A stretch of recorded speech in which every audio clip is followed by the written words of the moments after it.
and welcome back to Let's Talk, the show with a twist of flavor and a shot of relevance.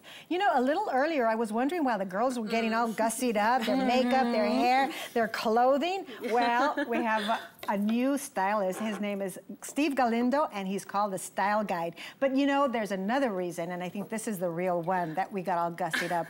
We have our guest, the dashing, talented, and gorgeous Isai Morales. Ooh, could that be, girl? Yeah, maybe. And then later on, Steve Galindo, our style guy, is going to give us the latest in swimsuit fashion trends. But first, you know what we got to do, girls. We got to get things off our mind here. Oh, yeah, that's why we're here. Do it. And I want to talk about fat. Why? But I'm not We're starting out with fat. Really?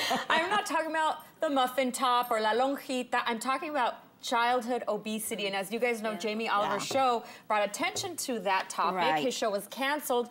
First Lady Michelle. It is a shame. But First Lady Michelle Obama is also bringing it to the forefront with her Let's Move campaign. Yes. Good. And unfortunately, it affects Latinas more than any other segment of the population. That's very sad. Yes. Yeah, because you know that Mexican-American women are the largest group. With 73%, they're the most obese compared to 61% of general, you know, general population. Really? We are the fattest as a Yes. group of Latina. And As a group of women in the U.S. And how do Yeah. Mexicans fare with the other Latinas?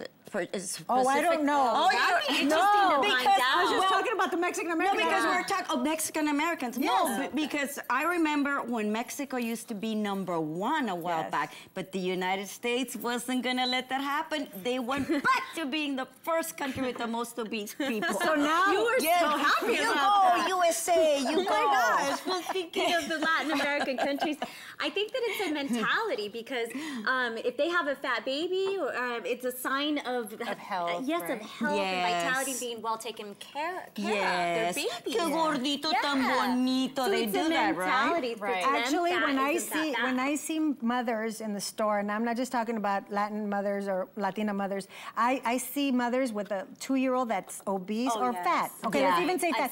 I feel sad for the kid. And because you always feel like they're not going to get any thinner. I mean, it's just going to get worse and worse. Well, and they put soda in their baby bottles. Oh, sometimes. what? And I also think Of it has course they something do. to do with the the economic factor. Unfortunately, our population, doesn't make a lot of money as compared to the rest of the population in the United States. Fruits and vegetables are getting more and more expensive. So, an It's avocado, cheaper for to buy example, junk. costs $2. Yeah. Well, but you know Who what? can afford that? If we And that's good ate fat. the That's way good we fat, eat, omega oil. like in our countries of origin, some of us, it's beans and rice and it's Tortillas de maíz. Nopales. So it's like, that's a good diet, but here you go and it's the fast foods. It's Right. the McDonald's. It's Processed, all of these sugar. fast food restaurants because it's also cheaper. 99 cents for a hamburger when you have to pay for organic food is expensive. Junk food And is organic cheaper food than in healthy Mexico food. is a lot more common because a lot of times people grow tomatoes and corn in their backyard and even chickens. But here, But you know, They don't do that. I have something that I really, really have to get off my chest, and it's about taco trucks. Okay, taco trucks. Remember about a few years back, maybe about 6, 7 years ago, you would hear on the news, oh, these taco trucks, they're a sightly sore eye for the eyes. They make a mess. These taco trucks take up the space, and they were just demonizing these taco trucks. And all of a sudden, hello, it is a good idea. All of a sudden, all these restaurants, these gourmet restaurants have these gourmet trucks, and all of a sudden it's cool. Everything's cool.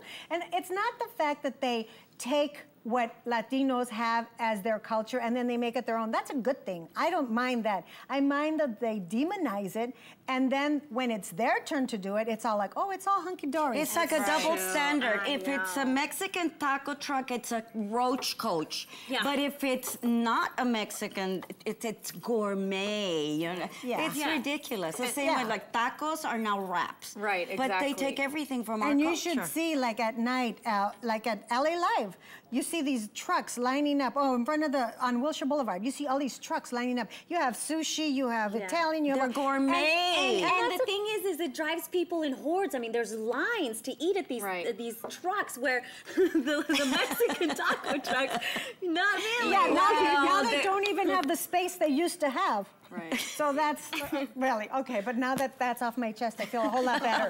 But for more info on the healthier lifestyle and a taco truck or two. Go to our website for links or go directly to letstalkshow.tv and stay tuned because next we talk to actor, activist, and the gorgeous Isai Morales. But first, up next is our stylist, the Style Guide, and he's gonna look at some fabulous summer fashion. He's here in a little bit, so stay tuned. Don't go away.